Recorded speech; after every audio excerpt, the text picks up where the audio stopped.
any situation where the justification for building a feature or building a product starts with "wouldn't it be cool if," that's just like such a red flag to me. Interesting. Okay. Red flag. That's a very kind of weak signal in a way, because I don't know, a lot of things look cool. Remember, it's a startup, we're all optimists. And the other side of it is that when you say like, "wouldn't it be cool if," by definition, I know that you didn't have like a data-backed reason to actually justify it. You know, if 50 customers had showed up and said, "We're all going to pay you $100,000 for this," you would have said that first. You wouldn't have said it would be cool. You would have said that the 50 customers were cool. Right. And so by definition, it's like a catch-22. It never tends to work out that well, I find. That's a really good pro tip. All right. So thrilled to have you with us today, Kevin. Yeah, it's so great to join. On the drafting table. I feel like this podcast is like such a long time, obviously, coming. We had you speak at our Workbench meetup last year, all about the myths and realities of product market fit. Yeah. My finger was falling off by the end of the meetup because I was taking so many notes and you had so many hot takes. So I'm so happy to actually have you here so we can share your lessons with the world. But I guess just to give some context too about, you know, why I feel your story and Braze's story is so special. You all started here in New York City in 2011. And we were here at, you know, Workbench in 2013. So it's just been so amazing to watch the company's growth. Just some stats, right? You guys have crossed over 500 plus million in revenue, 2,200 customers, 1,500 employees worldwide. You all went public in 2021.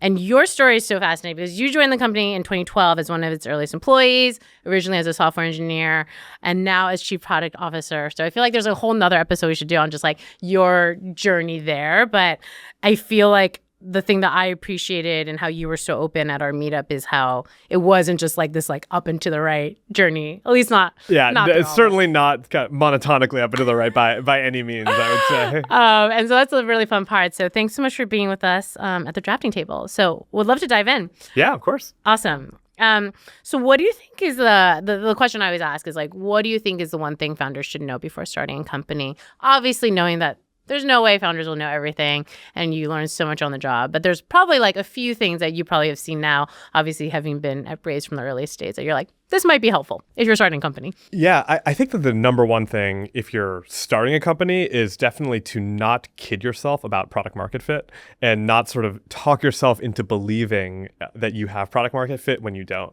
I think what's interesting about PMF is that it's so incredibly unambiguous once you have it that every little bump on the way you realize, okay, that was clearly not product market fit. That was like someone being polite. That was, I don't know, someone having food poisoning, and that's why their pupils were so dilated when they were talking to me. It's like, it's just so much more explicit when you actually have it. And I think that, you know, founders or, you know, anyone working at a startup below maybe like 100 people, these are all optimists. It's like wall-to-wall optimists. And when you end up being but product market fit is not something you really want to be that optimistic about. You want to be optimistic that it's possible, but you don't want to be optimistic that you have it. You want to be really, really sure. And since it is kind of the most important moment in a startup, I think that's the number one thing to really be careful about. And so I guess like even the context of Braze, right? Like when you joined in 2012, tell me, what was it like then? Did you feel like at that point there was product market fit at Braze? Well, I didn't know. So I'd worked in consulting previously, but I hadn't worked at a product company. So to me, it was like, I don't know, this seems great. We have customer conversations. I mean, it sounds like things are on the way. And I mean, you know, they eventually were. Things have worked out. But at least at that stage, we were still building out the earliest versions of the product. So I would say that we were not as far along on the journey as I thought we were. You know, I thought we were maybe at 10 out of 100. We were maybe at 1 out of 100 at the time. I think a pretty bad sign is when your second day on the job, they say, hey, can you build like the settings page? It's like, oh, settings for what? And they're like, you know, settings for like the product. And so if you don't have the settings page, you kind of assume, you know, not a ton of traction going on yet. So it was very early then. And we took sort of, I would say, a semi-meandering road to get there, which involves sort of the market turning and the technology turning and building out sort of the right things for where the market was going. So it took a little while. And so 2012 was Braze really at that time like a customer engagement platform? Was it? I remember there were some different iterations, or maybe you were targeting different parts of the market. Right. We were always sort of targeting the same the same type of buyer, I would say, at least from a spiritual level. People who had a business with a heavy digital component, who were really looking to kind of grow their audience and engage with their audience. But we took a meandering path. At the time, it was called AppBoy, and AppBoy was kind of a piece of software that lived inside of your app experience. So you could kind of check into AppBoy within a mobile app. And over time, we had to iterate, pivot, whatever you would want to call it, much closer towards customer engagement platforms and where we are today, even though the CEP category didn't exist back then either. Yeah. How long did that take? So, gosh, I would say when I got there was in January of 2012. And by about March or April of 2012 is when we were starting to have the conversation of, hey, we think that the way to capture the spirit of what we're going after is going to be fairly different. And that's when we started to embark on the journey, I think, of rotating towards what is now a customer engagement platform, and at the time would have been some sort of hybrid messaging communication app development platform, because we didn't know exactly where it was going to land. And okay, that's so helpful to hear, even like the time frame. Yeah, well, I would say in our case too, we then actually ended up building for maybe, probably 6 to 12 months before we started to really land enterprise customers with that, because there's an element that the market had to be ready. And so the other side of this, and this is why it's important to not be too optimistic, is don't increase your burn rate too much so that you run out of money before the market can turn, because then you can be right and out of money. That's not a great place to be either. Timing is so much of it, right? It matters so much. I mean, a few of the quotes I've heard you say again at our event last year was, be shameless and don't be too precious. You need to force product market fit to happen, right? So it sounds like even in these early days, there was a hypothesis, hey, we should be this customer engagement platform. But tell us how you forced it to happen. I mean, were you on customer calls every day? Were you kind of having to convince them that you all need this type of platform, or were you hearing it from them that this is the type of kind of product they needed? Yeah, so I think that there were a few different factors that all played in. And so one was that we were very much like early adopters, I would say, of mobile and smartphones. And we were doing a lot of thinking around where we thought this technology was ultimately going to go on our team. And so as we were having conversations with customers and as we were observing the market, we started to form a very strong hypothesis about facts about how the world was going to be or hypotheses about how the world was going to be that turned out to be true and now look obvious. People are going to have smartphones in their pockets all the time. They're going to be really personal. All the communication around them is going to have to be real time. There's going to be different ways to reach people, and their identities are going to need to be constant, because your phone and your identity are kind of going to become synonymous. These are all things that we just thought were going to happen. But at the time it was whoa there. That mini computer in your pocket, make sure you boot it up in the morning and sit down at it like it's an old style workstation. So we had that opinion. And then I think the combination, and where it helps to be shameless, is that we had a very technical team. That would be, by the way, my second piece of advice to people starting companies, just have as much developing horsepower as you can. And so we were able to try a lot of different things and build a lot of product very, very quickly. And that was combined with a lot of folks on our team were, again, very shameless, very assertive, let's say, in terms of getting a lot of conversations with folks around the market. And so I think that's what allowed us to, when you have the combination of talking to a lot of people and building a lot, then, at least in our case, we were fortunate enough that the market ultimately turned towards what we were building, and that's when things really took off. Yeah, and I love the word you use, assertive, right? Which is product market fit sounds magical, bestowed upon you, when in reality it's the opposite. It's begging and bothering people, right? And having to knock on doors of prospects, right? And say, hey, would you be willing to talk to me? I mean, any other lessons you would say specifically on that, right? Which is, again, just the grind of getting to people and getting them to get on the phone with you and share feedback and give you your product, a look. Yeah, so I think that let's see. So one thing is that one of the best signs of product market fit is when you don't have to be as pushy anymore, and when you don't have to be as assertive, and people just kind of, listen politely, followed by not so politely, because they're like, how much does this cost? And they go down those details. Yeah, there's a cutoff point. They're exactly. All of a sudden. Yeah, it's like their expression changes. and I think that the other side of it is that I think a lot of folks think that product market, the products that people interact with day to day, since we're all consumers, that a lot of them are consumer companies. So what does product market fit feel like? It feels like the first time I used Instagram and I scrolled and I saw my friends and it was like really magical. That's what product market fit feels like in consumer. But in B2B, product market fit is a much more sort of unromantic, commercial experience. And so what it looks like what it looks like from the customer point of view is, I've got this really bad problem. This startup looks like a bunch of jokers, but they are actually solving this very specific bad problem that I have. So I'm just going to kind of hold my nose and like pretend that it's all good and it's a Fortune 500 company that I trust, and I'm just going to transact with them because I really need this problem solved. Yeah. And that's the early stage of product market fit. And so what that manifests as also as a builder is, it doesn't manifest as people being like, wow, your product's so amazing. Like, what a magical experience. I mean, there's a bit of that, but a lot of what it manifests as people saying, hey, like, you gotta build this little add-on feature by next week, or like, I'm gonna get fired because it's really important and your product is very incomplete and it's barely at the point where we're able to use it. And so I think that liminal stage where there's a ton of bad support tickets, there's a ton of, scaling challenges, there's a ton of customers who are kind of coming into calls a little bit aghast that you don't have some basic table stakes feature that they think you should have. Yeah. That's really the start of product market fit right there. I love what you said about the support tickets, right? I think that's like one of the best, perhaps one of the proxies by which you can see product market fit, because people, if they truly are depending on your product and it's not quite sufficient, because again, especially in the early days, you're building really fast, it will never be 100% perfect. It will show up in the support ticket and they'll be like increasingly exacerbated. Definitely. And we even see this now. So I was just chatting with my team because we were launching like a really exciting feature add-on to our Canvas workflow engine, which is kind of our flagship product, or one of our flagship products. And we're launching this new feature that allows you to basically pass data through a canvas. It's very cool. It's kind of very developer friendly. It's very powerful. And I pointed out that we were starting to see some hallmarks of what really looks like product market fit to us. And what it looked like was members of our support and customer success team saying, hey, we're trying to do something very, very specific that makes a lot of sense from a customer point of view.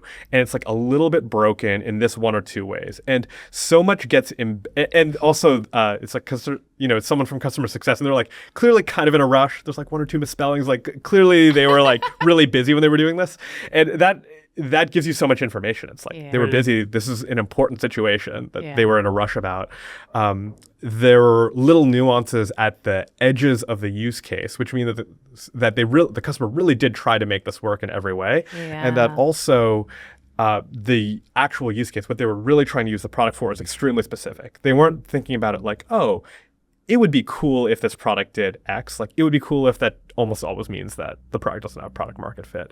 They're trying to get a very specific job done. And I think that right there, that I think really encapsulated the feeling that you're going for. That's so cool. I think it's, to your point, these like small nuances. Obviously, everyone knows product market fit theoretically, but these small signals are really cool to hear as like the real indicators. One of the other things you said is obviously get to 10 paying customers who are related to you, of course, right? And then this was another great pro tip, which is a good way to know if a prospect's actually interested in buying your product, is asking them what are the 3 things they would do with your product in the first week, right? Could you expand on that? Yeah, it kind of goes to what I was mentioning with this feature we're rolling out, where when there's that trope about like, is your product a vitamin or a painkiller? Of course, you want to be a painkiller. You don't want to be a vitamin. People, I mean, just think about literally vitamins and painkillers. Like, if I think about a painkiller, it's like, why would I take it? Like, oh, I don't know, I broke my leg. I like got my wisdom teeth removed. It's like, I have very specific things that could happen that would cause me to use a painkiller. Why do I need a vitamin? It's like, I don't know. I want to like live a little longer. How much longer? I don't know. How much what does magnesium do anyway? And so, when there aren't specifics, then there isn't need, because real needs come with a lot of specifics, and they also usually come with emotion.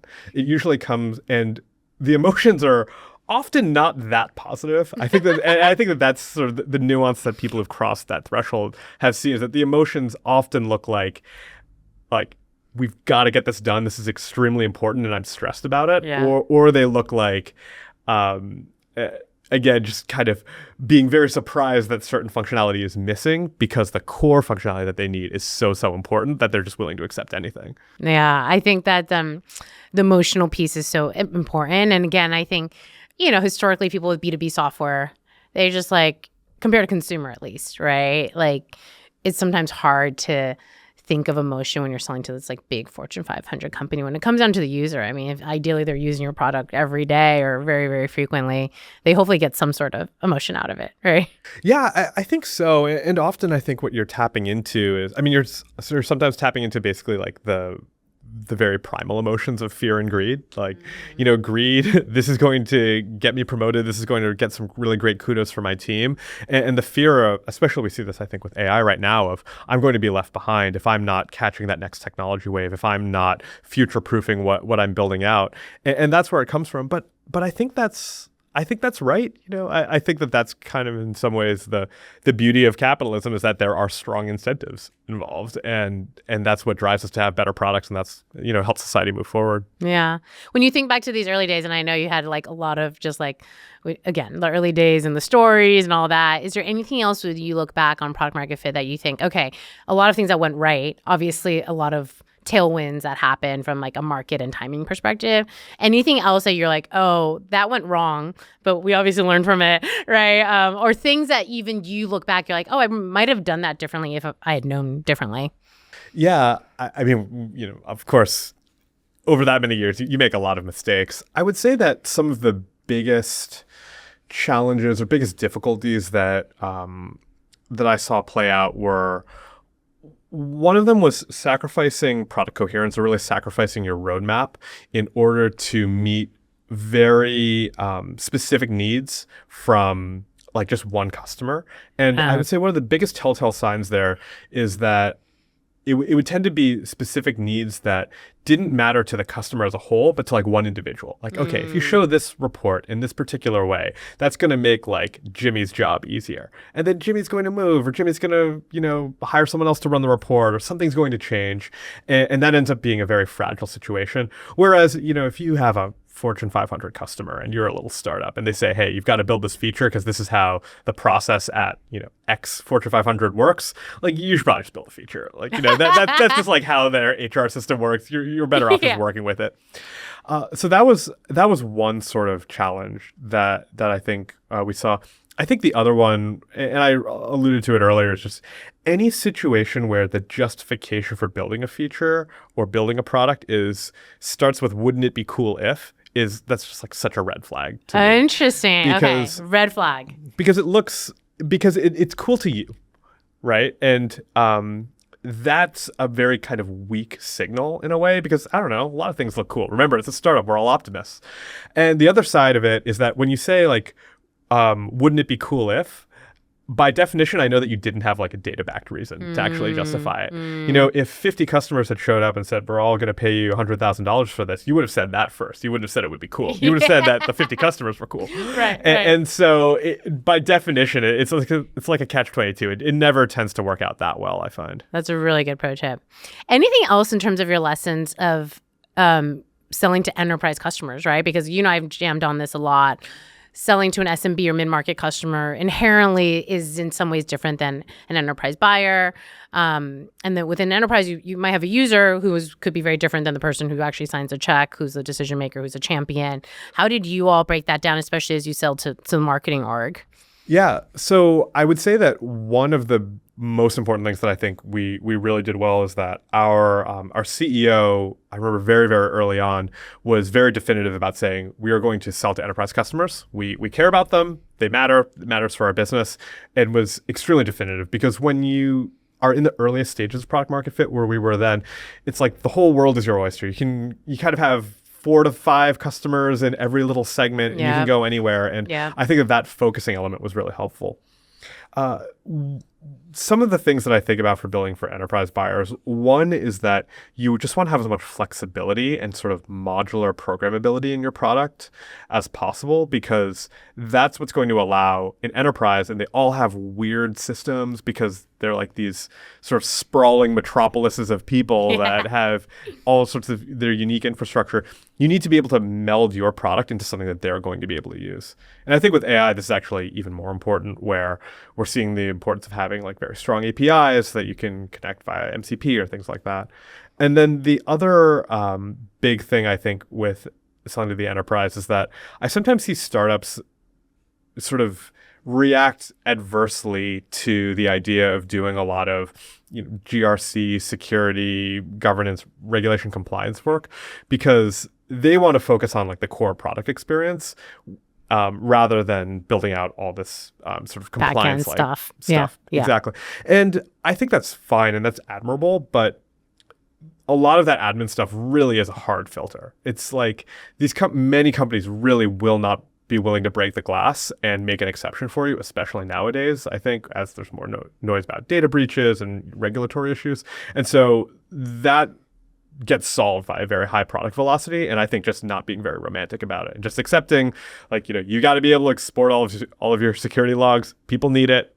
They will eventually use it. You should just do it. Yeah. And again, it helps that it sounds like the founding team and the leadership team just drew such a clear line in the sand in the early days. Like, we're going to sell to enterprise buyers, right? Because I think what happens is, like, if you're selling enterprise, but they're also selling to mid-market, then people do not want to build that compliance stuff because they're like, this is not fun. This other part of building a product is way more fun. But if you're like, we're all selling enterprise and every enterprise company has this problem, and therefore, if you build this, it will be used by many customers, right? Yeah, exactly. And I think the other side of it is that a lot of that functionality is at least straightforward and it's well defined, and it's kind of the easy stuff. Like, you don't need to go out there and invent anything new. And every time you have the ability to tighten your product market fit without having to kind of like leap across a cliff and sort of like take a leap of faith, that's a really good thing. Yeah. Anything else on product market fit maybe that even surprised you, right? Like, thinking back to the earliest days and what you thought, hey, these are some hypotheses we have that actually ended up being maybe not true or surprising to you? I think that one of the things that surprised me was that when you actually get to product market fit, the amount of your product that actually satisfies the market can end up being really, really small. Like, I've heard this before. Yes. You can end up building like 50 features, and then suddenly you wake up one day and 95 of your customers are just using one of them 100 times more than anything else. And like, they don't even click on anything else in your product. That was something that sort of surprised me. And the other thing that surprised me was just how easy it is actually to set your roadmap in some ways after product market fit. Because I think that so many things obviously become good ideas. It's sort of like flipping on the light. Achieving product market fit, it's like you're in this, you're in some dark room and you're looking for your keys. And when you achieve it, it's sort of like flipping on the lights, because suddenly you fully understand kind of what the workflows are that people are trying to accomplish, what their goals are. They're very upfront with you. They're paying you money, and so they want to get their problem solved. So they'll just tell you what they want. Yeah. And so that is a really interesting sort of aha moment, because I would have thought that it was something where it's like you get there and it continues to be a slog, but it's like, prioritization wise or figuring out what to do next or what good ideas look like, it's not a slog at all. It becomes extremely easy. Yeah. And product market fit, I feel like a huge part of when I talk about with our companies is there's different degrees of product market fit, I suppose, in the sense that, like, you can get product market fit with one customer segment, but not with another. Oh, absolutely. Right. Yeah. And so, again, you all decided with enterprise customers, like, this is what we're going to like plant our flag. We're going to go after them, and you found product market fit with them. But maybe if you were trying to pitch the same product to SMB, it would not have worked as well. Right. And so part of it, I imagine, is also like being very, very clear about who you're selling to. And I think that's something we see a lot of our early stage startups, somewhat struggle with, which is like, well, we could sell, to your point, like the whole ocean. Yeah. But how do you figure out who to go after? So I guess when you think about that early time, was it very clear, like, the enterprise is going to be the biggest pain point? And we're hearing it from the user research. So I would say that it was actually not necessarily obvious that the enterprise was going to be exactly the right sector. And that's why I think that our CEO making the definitive call around that, in some way, like took a lot of courage. Yeah. And the fact that it took courage is sort of why it was so useful, because it was not necessarily a super easy, obvious choice. Yeah. And so what I would say is that I think it's just really important to decide and make a bet. And that's where a lot of the critical decision points really come in. Yeah. And the other thing is to also just continuously calibrate how strong your product market fit is, because one of the other things is, product market fit. It's not like an Olympic gold medal where like you win it and you get to keep it the rest of your life. It's like they can show up one day and take it away. I mean, totally. How many companies have lost product market fit because of ChatGPT and LLM technology, and how many more are going to lose in the future? It's like that's a lot. Like whole industries can lose product market fit kind of overnight, and so that's why you have to just be basically very paranoid about this. And I think it's really incumbent on any technology startup to really stay on top of the foundational technology changes that are happening in the market, because that's where the biggest existential risks are going to come out of. Yeah. And again, staying focused, staying so disciplined allows you to do that. Because if you're trying to do it for like 8 different types of customers, right, it's that much harder. I'm curious with customer education, like how much of it was the market already, or the customers already knew that, they should have a customer, engagement platform. They were well aware of it, versus like your Braze team having to go out and say, hey, did you know you actually do need a platform like this? So we invested very heavily into customer engagement or customer education, and we actually continue to invest very heavily there. I was just talking to our head of customer engagement recently about this and some of his plans. So we've found that to be really, really helpful. I do think, though, that different buyers are really different. Like marketers, who are sort of the primary buyer that we sell to, they're very kind of novelty seeking. They're very open-minded. A lot of them are a little more extroverted. They're down to get together in big groups and talk about things and get inspired and excited by one another. That's like not necessarily the case for database engineers, right? Like they're not like as into, say, getting together in one place and all, or like doing a ton of presentations or things like that to one another. Yeah. And so I think it can vary a lot. And so what I think is really important there is just to kind of know your buyer. Like if you tried to run a database engineering customer engagement program on marketers, probably wouldn't work, and vice versa. But I do think it's essential to every single market, because ultimately, if you want to get that brand awareness and sort of be like the default standard for any sort of use case that you're trying to meet, then it's really important. Yeah. And then the other thing, again, as it relates like picking your right segment, picking the right ICP to focus on, the reality is like the market's pretty crowded out there right now with SaaS, but also AI. And so, you see companies saying, hey, certain segments might have a lot of competitors. Others might be under certain, less saturated. So therefore we should focus on them. I guess at the time, were there other competitors that Braze was going up against in the enterprise? And how much was that a factor into like how you built product? Yeah, so there were, and some of them are still around. Some of them are not around anymore. Many more cropped up later. What I would say there is that we did not really design our product towards competitors, but I do think that it is important to be at least competitor aware.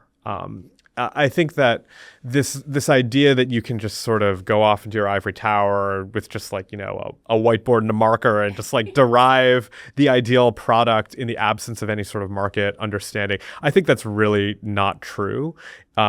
Especially in SaaS. And it's not true actually because of that customer education topic, because you're going to need to sell to people who used to use your competitors. Yeah. You're going to need to sell to people who are considering using your competitors. And so it's really important to understand sort of what are the standards that are out there? What are people expecting out of the market? So I think that that's really important. But when it comes to a few fundamental areas, I think it is important to just go in the ivory tower and just figure it out for yourself. I think elements of your technical architecture, elements of your user experience, if you're trying to differentiate in that way, those tend to be areas where it can be very important to just have your own differentiated point of view. Yeah, and that's, I think, it can be a struggle, I think, for so many companies where if you're in too crowded of a space, it feels like this like treadmill of getting to feature parity.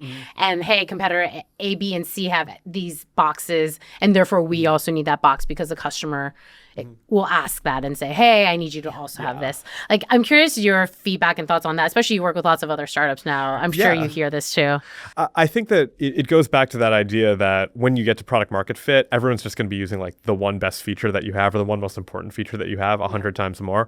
I think it's just really important to find what is that one wedge where you really are the best. And that's once you've found that, that's where the product velocity of your and development velocity of your team really comes into play. Because again, you kind of hit that point, you get product market fit, you turn the lights on, you see all the other good ideas. You just at that point, the startup turns into basically like a foot race, and you just need to build as fast as you possibly can. And I don't think there's a trick to that. Yeah. I think that.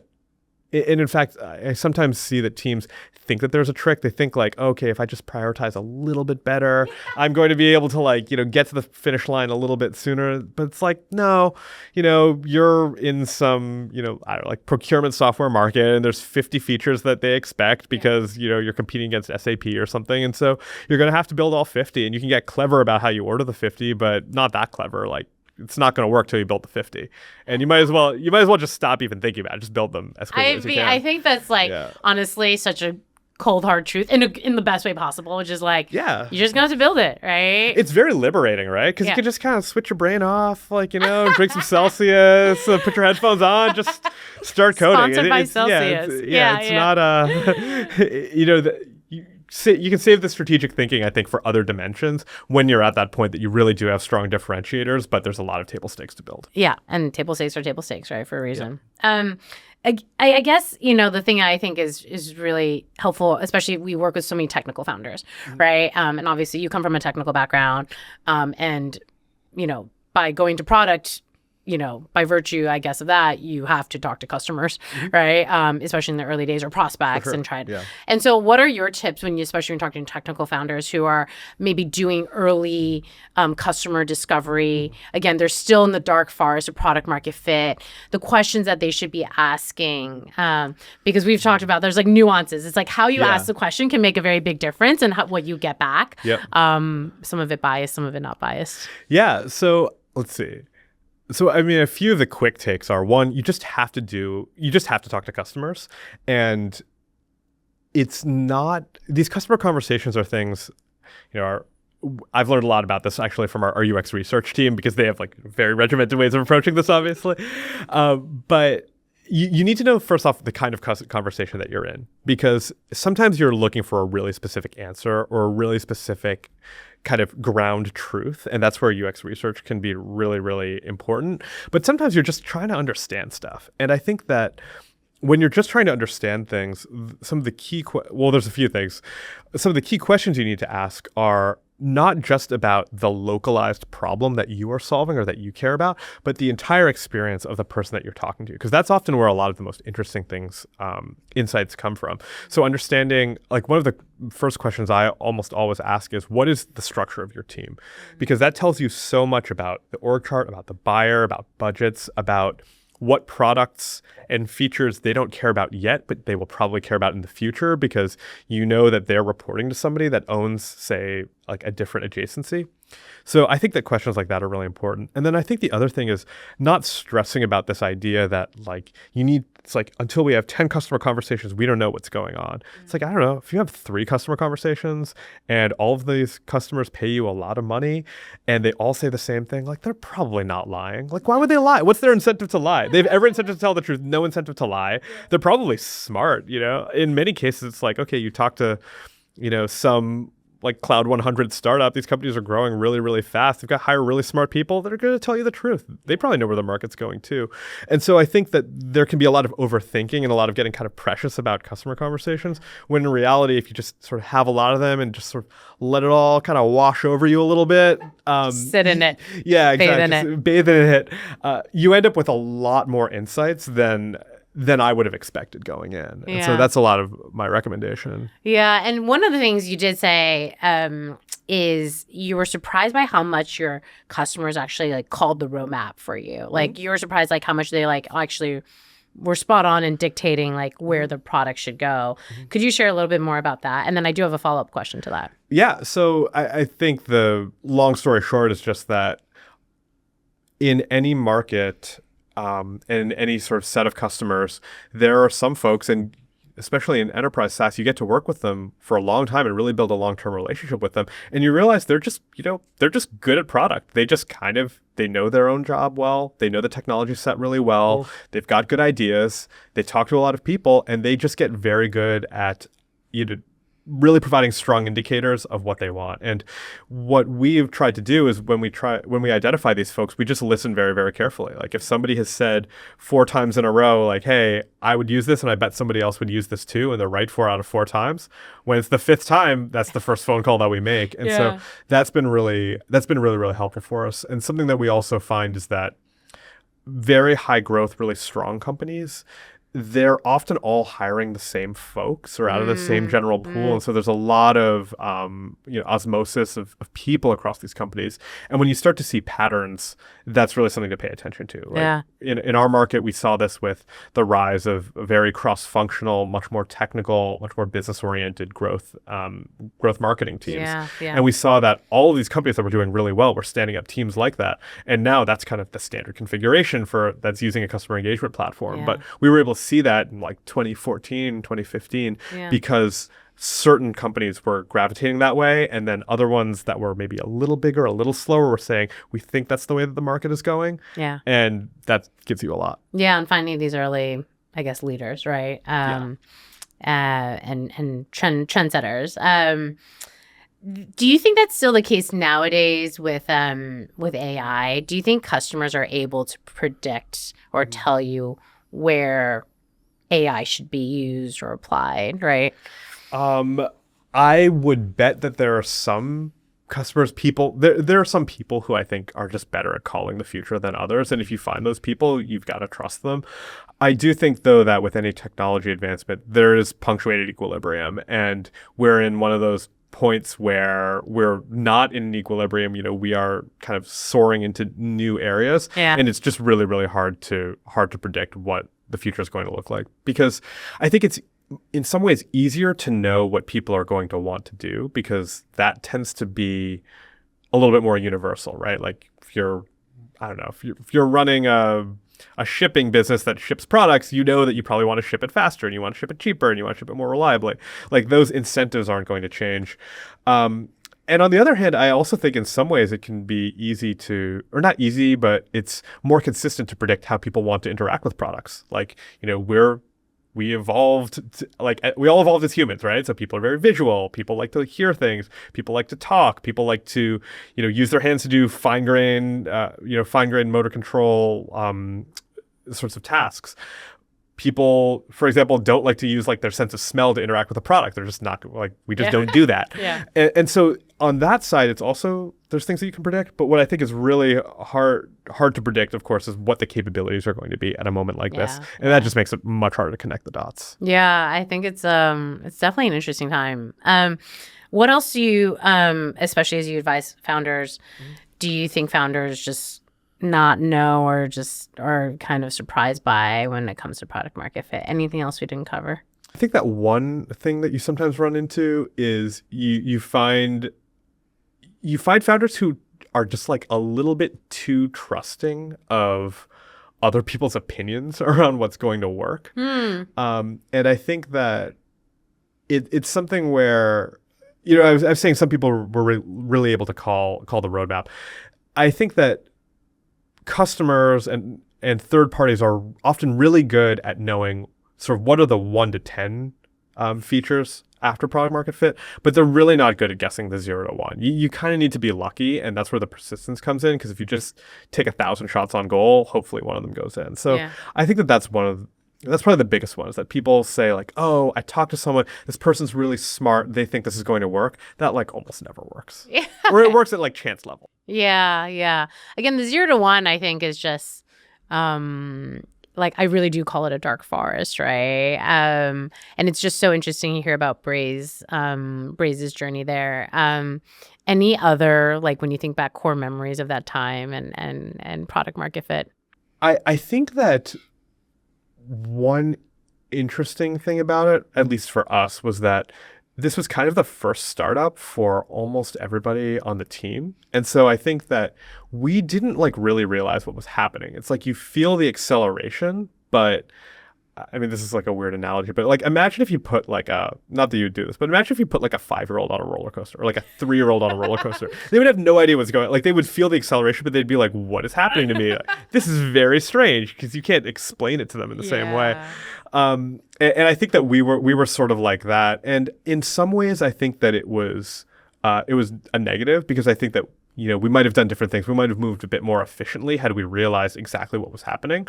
But in other ways, I think it was good because I think that it was the sort of situation where we would just sort of solve the problem that was right in front of us, which I think gave us a lot of velocity. We weren't trying to kind of prematurely optimize anything. We still thought we were in the mode of just like, oh, well, let's build stuff and see if people will buy it. And the only difference is that now people were buying it as opposed to not being interested. So, and I think that kind of putting on the blinders so you can run a little faster, like there's some virtue to that. Yeah, I actually just interviewed Alex Rosenblatt, who is the former CMO of Datadog, and he was sharing with me some of the early lessons of Datadog. And I also probably just did not realize like the immense discipline they had, and they were very focused on like this one initial product, and like we're just gonna do this one product really, really well, and we're gonna like DQ out anyone else who's like not really in this ICP and just get laser focus. And it sounds like you all too also like drew a circle around like this is what we're gonna do. These are the things that we're not gonna do. I think that that's sort of true. I think though that one of the distinctions for us is that since we were kind of wandering in that dark forest for a while, we ended up just building a lot of stuff that we thought would be useful. Yeah. And we got, I don't know, lucky good. It almost doesn't matter, but we actually had built a bunch of stuff that we probably didn't strictly need to get to product market fit, but that ended up being sort of that next, 2 to 10 set of features that we would have built.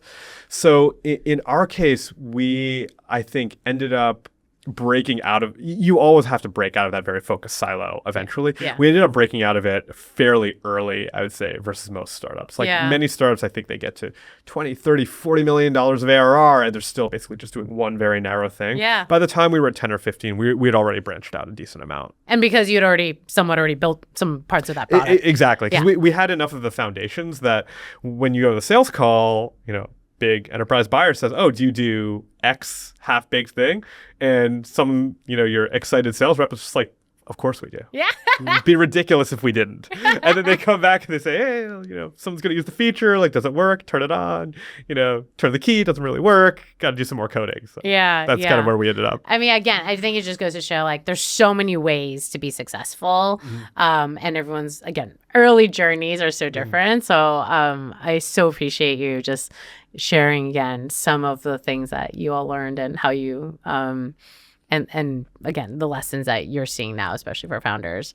I guess, is there anything else that I didn't ask that you're like you must cover? The thing I would say is that I think a lot of folks are just, I mean, this is a little bit of a cliche, but people are just like way too shy about asking for money. Yeah. Like if you're talking, so true. You're so true. And you're talking to this buyer. I don't know. I mean, I run a product team. We are not prolific buyers of SaaS, but I have vendors ask me for money directly or indirectly, like all the time, like multiple times a day.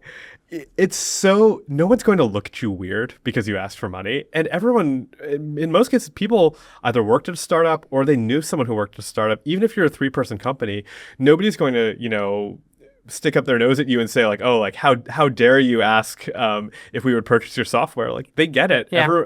Everyone is fully invested into the system, and the worst thing that they can do is say no. And there's no shame in it. They're going to forget about this conversation like in 10 seconds if they don't buy. Yeah, totally. So that's the biggest thing. I was just chatting with a friend about this the other day, where she's got a bunch of prospects, and I was like, I don't know, just probably email all of them and just get on a call with them, and as quick as you can, just kind of shake them down and see if they'll open their checkbooks. Just see what happens. Like, totally. What's the worst that happens? Totally. They say no, and then you just try again, in the future. Did you all change your packaging at all? Or has Emotion always been very like top-down enterprise sale? We definitely changed our packaging, but a lot of the packaging changes. Well, we had a self-serve product in the very early days. Did you? We actually scaled up to something like 10% of our revenue at one point. Okay. But we had to sort of get rid of it later on as we were really standing up the enterprise motion, because it gets very confusing. And if you're a smaller startup, just having the right guardrails around it, it's tough to manage. But yeah, we've changed our pricing and packaging at times. That's an interesting one, because I think that there's a school of thought that there's a lot of value to perfectly matching your pricing and packaging to the exact contours of your business. And then you end up with something kind of custom. And then there's a school of thought that says that you should have your pricing and packaging just be completely standard and just exactly like what everyone else is charging for it.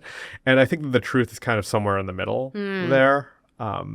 So that's an interesting one. But I would also say that just from my experience, almost no startup that I can think of from the growth stages onward is like perfectly happy with their pricing and packaging. Yeah, like the default state is to always be looking at it like, I don't know, like why are we charging that much there? Or why aren't we charging for this? Like that's kind of like your best case scenario. Yeah, totally. You had said this actually, and I love this line. Most things are reversible. It's software. You can change the code, except your pricing model. That's going to be tougher to change. Yeah, that's all.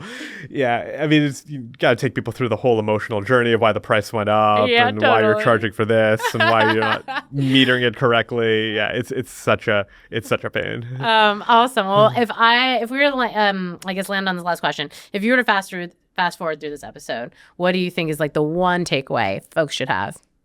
The one takeaway, because I think it's a little bit buried, and I think that sometimes people lose sight of this, even though they technically know it, is that product velocity, I think more than almost anything else, determines the fate of startups kind of post-product market fit. It helps a lot going into it, but especially post-product market fit. That is sort of like the one determinant. There's just no amount of sales and go-to-market cleverness that is going to help you go from like 1 million to 100 million ARR at a really fast pace that is going to make up for a product that's just evolving with the market 50% slower than your competition. Totally. It's just not going to happen. Totally. And so it's very important to kind of architect your team and the foundations that you're building on to enable that velocity once you know that you're going to achieve product market fit. Cool. Yeah, you just got to ship it, right? Yeah, you just got to ship it. Again, put on the blinders. Get that Celsius. That's so funny. Yeah, let it rip. Let it rip. Buy some cursor, do some vibe coding. Well, thank you so much, Kevin. We so appreciate you being here today. Yeah. This is so fun. Thanks so much. Yeah, thank you.